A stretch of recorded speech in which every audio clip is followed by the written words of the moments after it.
بسم اللہ الرحمن الرحیم لیس البر ان تولوا وجوہکم قبل المشرق والمغرب ولكن البر من آمن باللہ والیوم الآخر والملائکۃ والکتاب والنبیین وآتى المال على حبه ذوي القربى واليتامى والمساكين وابن السبيل والسائلين وفي الرقاب وأقام الصلاة وآتى الزكاة والموفون بعهدهم إذا عاهدوا والصابرين في البأساء والضراء وحين البأس أولئك الذين صدقوا وأولئك هم المتقون صدق اللہ العظیم۔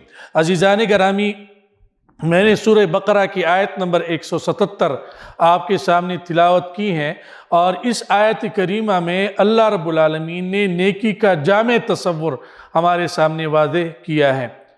نیکی کے متعلق جیسا کہ آپ کے علم میں ہے، ہم میں سے ہر کسی نے اپنا ایک تصور گڑھ لیا ہے۔ محرم کا مہینہ آتا ہے تو ہمارے کچھ ساتھی اس میں نوحے اور مرثیے شروع کر لیتے ہیں، یا میلاد کا موقع آتا ہے تو بظاہر گلوکار اور فنکار وہ اوڑھنی اوڑھ کے نعتیں پڑھنا شروع کر دیتے ہیں۔ تو نیکی کے مختلف تصورات ہمارے لوگوں نے گڑھ لیے ہیں۔ اسی طرح آپ نے دیکھا ہوگا کہ لوگ عمر بھر رشوت لے لے کر کے کروڑوں جمع کر لیتے ہیں، آخر میں جا کے کوئی ایک حج کر لیتے ہیں، یا کسی مسجد کے اندر جا کے وہ ہرا بھرا قالین ڈال لیتے ہیں، یا کوئی یتیم خانے کے اندر پیسے دے دیتے ہیں۔ اسی طرح جو ہے آپ نے دیکھا ہوگا کہ اچھے خاصی حاجی نمازی قسم کے لوگ ہاتھ میں تسبیح اور 3 سٹار مومن عموماً ہوتے ہیں، 3 سٹار مومن، لیکن جب وہ ناپ تول کرتے ہیں تو کمی کرتے ہیں، عیب نہیں بیان کرتے۔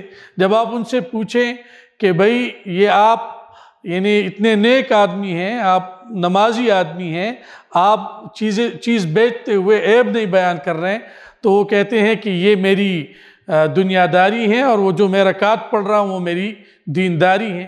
یا آپ نے سیاسی میدان کے اندر دیکھا ہوگا کہ بظاہر نمازی لوگ، زکوٰۃ دینے والے لوگ، اچھے لوگ غنڈوں اور بدماشوں کے پیچھے چل رہے ہوتے ہیں۔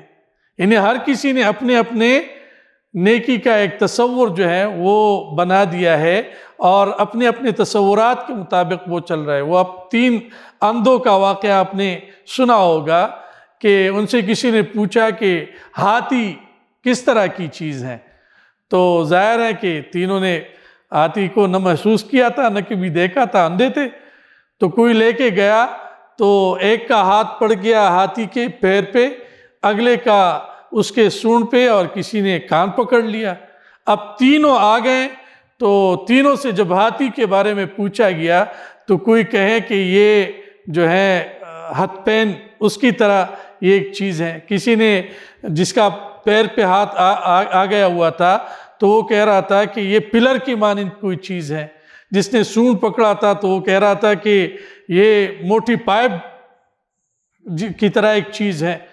اسی طرح امت کی یہ حالت ہو گئی ہے کہ اس نے مختلف تصورات اپنی نے، یہ من کی ضرورت ہے، یعنی انسانی ضمیر کے تسلی کے لیے ضروری ہے کہ یہ نیکی کریں، لہٰذا اس نے نیکی کا اپنا تصور گڑھ لیا ہے۔ اور یہ جتنے بھی تصورات ہیں اس کے مشترک خامی یہ ہے کہ یہ جزوی تصورات ہیں، اور اللہ رب العالمین نیکی کے ہر جزوی تصور کو مسترد فرماتا ہے، قبول نہیں کرتا۔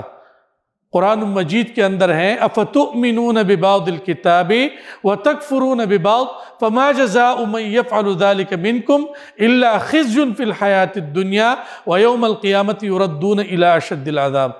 کیا تم قرآن کے بعض حصے پہ ایمان رکھتے ہو جہاں مفادات وابستہ ہیں، وہاں کتاب اللہ کی پیروی کرتے ہو، وہاں قرآن کو مانتے ہو، تسلیم کرتے ہو، لیکن جہاں آپ کے مفادات کے اوپر ضرب پڑ رہی ہیں، حرف آ رہی ہیں، وہاں پہ آپ جو ہے نیکی کو چھوڑ دیتے ہو، وہاں پہ آپ قرآن پر عمل کرنا چھوڑ دیتے ہو۔ اس کے علاوہ کیا صلہ ہو سکتا ہے کہ دنیا کے اندر ذلت ہو، پستی ہو، خواری ہو، اور آخرت کے اندر دردناک عذاب ہو۔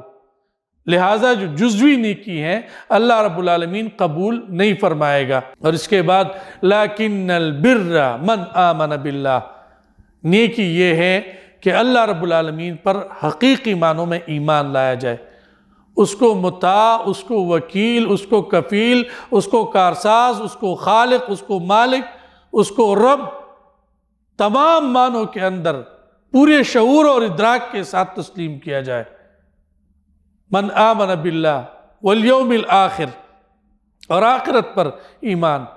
جواب نتیجے کے اعتبار سے آخرت پر ایمان لانا بہت اہم ہے۔ وہ طالب علم کبھی بھی تیاری نہیں کرتا جن کو یہ خوف نہ ہو کہ میں نے اگلے مہینے یا اگلے ہفتے امتحان دے کے میرا فیصلہ ہو جانا ہے کہ میں پاس ہوں گا یا فیل ہوں گا۔ تو نتیجے کے اعتبار سے آخرت بہت لازمی ہے، بہت اہم ہے۔ لیکن البر من آمن باللہ والیوم الآخر والملائکہ، ملائکہ پر ایمان، ملائکہ پر ایمان بہت ضروری ہے۔ یہ جو سلمان رشدی ملعون ہیں، انہوں نے بنیادی طور پر اس سورس کو متنازع کرنے کی کوشش کی تھی۔ ان کی جو کتاب ہے سٹینک ورسز، تو وہ اس چیز کو متنازع کرنے میں لگے ہوئے تھے۔ والکتاب، آسمانی کتابوں کے اوپر ایمان، والنبیین، اور پیغمبروں کے اوپر ایمان۔ ایمان بنیاد ہے، یہ بیس ہے۔ یہ جتنا گہرا اور جتنا چوڑا ہوگا، اسلام کی عمارت اتنی ہی عالی شان اور شاندار اس کے اوپر تعمیر ہوگی۔ اس شاندار تعمیر کے لیے ضروری ہے کہ بنیاد بہت مستحکم ہو، بہت گہرا ہو، بہت عمیق ہو، بہت چوڑا ہو۔ جتنی بہترین بنیاد اتنی عالی شان عمارت سامنے آئے گی۔ تو سب سے پہلے ایمانیات پہ تبصرہ کیا گیا، لیکن البر من آمن باللہ والیوم الآخر اس کے بعد وآت المال علی حبہ ذوی القربى، انفاق کی بات کی گئی۔ محبت کے باوجود مال خرچ کرنا، کن کے اوپر؟ ذوی القربى، قرابت داروں کے اوپر۔ دیکھیں انفاق کی تدریج یہی ہوگی، آپ خود کریں یا کسی کے ذریعے سے کریں، خود کریں یا کسی دینی تحریک، دینی اجتماعیت کے ذریعے کریں، وہاں آپ یہی ترتیب یا یہی تدریج یا یہی لسٹ دے سکتے ہیں کہ میرے فلاں قرابت دار کو دے دیجئے، یتیم کو دے دیجئے، مسکین کو دے دیجئے۔ وآت المال علی حبہ ذوی القربى، قریبی رشتہ داروں کو۔ عموماً یہی ہوتا ہے کہ ہم اپنے قرابت داروں کو بھول جاتے ہیں۔ اللہ کے نبی صلی اللہ علیہ وسلم کے پاس ایک صاحب آئے اور اس نے پوچھا، یا رسول اللہ، میرا فلاں رشتہ دار ہے اور میرے پاس صدقے کا مال ہے، کیا میں یہ مال اس کو دے سکتا ہوں؟ نبی صلی اللہ علیہ وسلم نے فرمایا، اگر آپ یہ کام کر لیتے ہیں تو آپ دور اجر کے مستحق ہوں گے، ایک رشتہ داری کا اجر اور دوسرا صدقے کا اجر۔ وآت المال علی حبہ ذوی القربى والیتامى، پھر یتیموں کے اوپر خرچ۔ یتیموں کے اوپر اللہ رب العالمین نے معاشروں کا امتحان لینا ہوتا ہے۔ جو معاشرے یتیموں کے ساتھ حسن سلوک کرتے ہیں، ان کی تربیت کرتے ہیں، ان کے تعلیم کا خیال رکھتے ہیں، اللہ رب العالمین ان معاشروں کو ناکامی سے بچاتا ہے، محفوظ رکھتا ہے۔ اللہ کے نبی صلی اللہ علیہ وسلم نے تبھی فرمایا، انا وکافل الیتیم فی الجنت ھکذا، میں اور یتیم کی کفالت کرنے والے جنت میں ایسے ہوں گے جس طرح ان دو انگلیوں کے درمیان کوئی فاصلہ نہیں ہے۔ والمساکین، اور مساکین کے اوپر خرچ کرتے ہیں۔ مساکین کون ہوتے ہیں بھلا؟ مساکین وہ لوگ جو انتہائی محنت کرتے ہیں، مشقت کرتے ہیں، لیکن اپنے معمول کے اخراجات پورا نہیں کر پاتے۔ بچوں کی فیس دے دی تو کھانے کے لیے کچھ نہیں ہے، بجلی کا بل دے دیا تو فیس نہیں دے پاتے، تو ان لوگوں کے اوپر تیسرے درجے میں خرچ کر لینا۔ والمساکین وابن السبیل، پھر مسافر چاہے مالدار ہو چاہے وہ غریب ہو، وہ مسافر ہیں تو وہ آپ کی خیرخواہی کا اور آپ کے انفاق کا مستحق ہیں۔ والسائلین، اور سوال کرنے والے، سائلین سوال کرنے والے، اس میں ایک تو عمومی بس سٹینڈ کے اوپر یا شاہراہوں کے اوپر یا اشاروں کے اوپر سوال کرنے والے، وہ مطلب نہیں ہے۔ یہاں سے سائلین وہ مراد ہے جس نے کبھی زندگی میں مانگا نہ ہو، لیکن ایک موقع ایسا آ جاتا ہے کہ وہ آپ کے پاس آ جاتے ہیں اپنے آبرو بچانے کے لیے، اپنی عزت بچانے کے لیے، کہ میرا عزت بچا لیں اور میری مدد کر لیں۔ تو آپ پہ لازم ہے کہ ان لوگوں کے اوپر آپ خرچ کریں، وفر رقاب اور غلاموں کی آزادی پہ۔ یہ ادارہ چونکہ ختم ہو چکا ہے، اگرچہ اس کا باقاعدہ اعلان تو نہیں ہوا ہے، لیکن یہ ادارہ ختم ہو چکا ہے۔ اس کے لیے وہ مفلس، وہ مفلوک الحال جو کسی کاروبار یا کسی حادثے کی وجہ سے بہت بڑا نقصان ان کو، بہت بڑا دھچکا ان کو پہنچا ہے، آپ ان کے اوپر خرچ کر سکتے ہیں۔ یہی تدریج ہوگی خرچ کرنے کے۔ وَآتَ الْمَالَ عَلَىٰ حُبِّهِ ذَوِي الْقُرْبَىٰ وَأَقَامَ الصَّلَاةَ وَآتَ الزَّكَاةَ، نماز قائم کرتے ہیں، زکوٰۃ ادا کرتے ہیں۔ نماز کس لیے قائم کرتے ہیں؟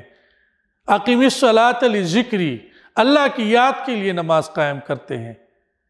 دن میں 5 دفعہ اللہ رب العالمین یہ یاد کرانے کے لیے مجھے اور آپ کو اپنے بارگاہ کے اندر بلا رہے ہوتے ہیں کہ آپ مالک نہیں مملوک ہیں، آپ میرے بندے ہیں۔ یہ جو ہم نے زندگی گزارنی ہوتی ہے، چاہے وہ معاشی ہو، چاہے وہ سیاسی ہو، چاہے وہ معاشرتی ہو، جس طرح کی زندگی، وہ نمازوں کے وقفے جو درمیان میں وقفے ہیں، ان درمیانی وقفوں میں ہم نے زندگی گزارنی ہوتی ہے۔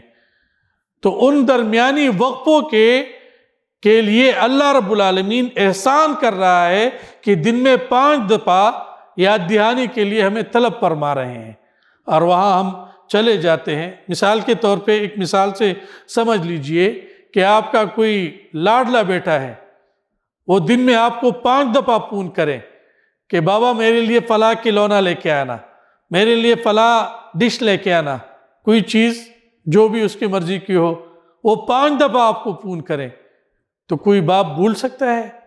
یا سعادت مند بیٹا ہو، اس کو باپ فون کرے دن میں 5 دفعہ، بیٹا فلاں دوائی لے کے آنا ہے، فلاں دوائی لے کے آنا ہے۔ سعادت مند بیٹا ہو تو وہ نہیں بھول سکتا، وہ دوائی لے کے آئے گا۔ اس طرح اللہ رب العالمین یہ عنایت فرما رہا ہے، یہ احسان ہمارے اوپر کر رہا ہے کہ دن میں 5 دفعہ بلا کے بندگی کا احساس، بندگی کا شعور تازہ کرنے کا ایک موقع فراہم کر رہا ہے۔ وَآتَ الزَّكَاةَ، زکوٰۃ ادا کرتے ہیں۔ زکوٰۃ صفائی، جس طرح ایک مالی اپنے باغ سے، اپنے فصل سے غیر ضروری پودوں کو نکال رہا ہوتا ہے، اس طرح ایک مومن جو ہے اس کے سینے کے اندر 2 محبتیں جو ہیں وہ جگہ اکٹھے جگہ نہیں پا سکتی، اور دونوں وَإِنَّهُ لِحُبِّ الْخَيْرِ لَشَدِيدٌ، اور یہ مال کے یا خیر کے معاملے میں بہت یہ حریص واقع ہوا ہے، بہت حریص واقع ہوا ہے۔ لہٰذا یہ مال کے معاملے میں بہت زیادہ آگے نکل جاتا ہے۔ اپنے محبت دل میں اپنے محبت قائم کرنے کے لیے اللہ رب العالمین ان کے مال کے اوپر کٹ لگا رہا ہے۔ خُذْ مِنْ أَمْوَالِهِمْ صَدَقَةً تُطَهِّرُهُمْ وَتُزَكِّيهِمْ بِهَا، ان سے ان کے صدقات لو، ان کے مال سے صدقات لو، تاکہ اس کے ذریعے سے ان کا بھی تزکیہ ہو جائے، یعنی ان کے سینے کے اندر اللہ کے مقابلے میں اگر مال کی محبت ہے وہ کم پڑ جائے، وہ دھیما پڑ جائے، اور ساتھ ہی وہ جو مال ہے، مال اس میں اگر کوئی اضافی یا غیر ضروری چیز ہے وہ نکل جائے، اور اس کا جو اصل سرمایہ ہے وہ بچ جائے، وہ محفوظ ہو جائے۔ وَالْمُوفُونَ بِعَهْدِهِمْ إِذَا عَاهَدُوا، تیسرے درجے میں فرمایا جا رہا ہے کہ وہ اپنے وعدوں کی پاسداری کرتے ہیں۔ ہم عموماً وعدے 3 طرح کے کرتے ہیں۔ ایک وعدہ تو اس طرح ہے کہ مثال کے طور پر تقاضائے بشریت پہ میں نے کوئی جرم مجھ سے سرزد ہوا، تو توبہ کے شرائط میں ہے لم یصروا علی ما فعلوا، لم یصروا علی ما فعلوا، میں دوبارہ اس کام کو کرنے پہ اصرار نہیں کروں گا، دوبارہ نہیں کروں گا، اس کام کے قریب نہیں جاؤں گا۔ توبہ کے شرائط میں سے ہیں، یہ عزم کرنا پڑتا ہے کہ میں دوبارہ یہ جرم نہیں کروں گا۔ اسی طرح نظر مان لی، میرا بیٹا ڈاکٹر بن گیا، یا میرا بیٹا حافظ بن گیا، میرا بیٹا عالم بن گیا، تو میں فلاں چیز صدقہ کروں گا۔ تو یوفون بالنذر ویخافون یوما کان شرہ مستطیرا، اپنی نظر کو پورا کرتے ہیں۔ نظر بھی ایک وعدہ ہے، اور کچھ وعدے فارمل ہیں اور کچھ انفارمل ہیں۔ مثال کے طور پر انفارملی میں باؤنڈ ہوں کہ میں اپنے والد کی خدمت کروں گا، میں باؤنڈ ہوں کہ میں والد ہو کے اپنے بچوں کو پڑھاؤں گا، کھلاؤں گا، پلاؤں گا، ان کے ادب کا، ان کے تربیت کا میں خیال رکھوں گا۔ اسی طرح بھائیوں کے، بہنوں کے، آس پڑوس کے، ہر طرف کے پہلے حقوق ہیں۔ وَآتِ كُلَّ ذِي حَقٍّ حَقًّا، ہر کسی کو ان کا حق دو، ہر کسی کو ان کا حق دے دو۔ تو یہ انفارمل وعدے ہیں۔ فارمل وعدہ یہ ہے کہ یہ مجھے فلاں چیز دے دے، میں فلاں وقت واپس لوٹا دوں گا، یا اتنے پیسے دے دے، میں فلاں وقت واپس لوٹا دوں گا۔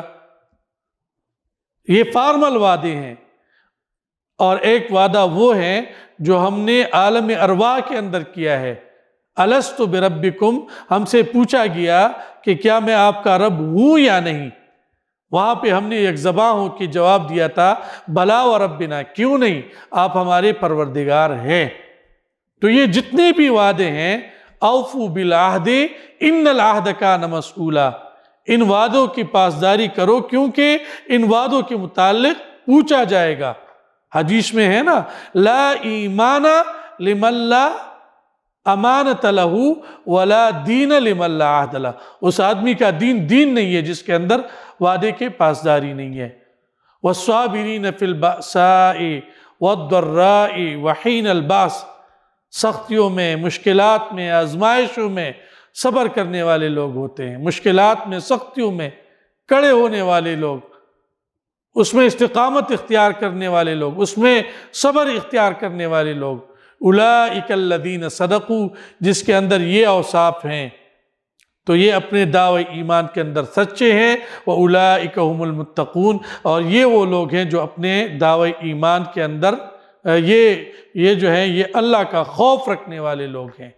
یہی وہ لوگ ہیں جو اللہ کا خوف رکھتے ہیں۔ اللہ کریم سے دعا ہے کہ وہ مجھے اور آپ کو عمل کے توفیق سے نوازے۔ اقول قولی ھذا واستغفر اللہ۔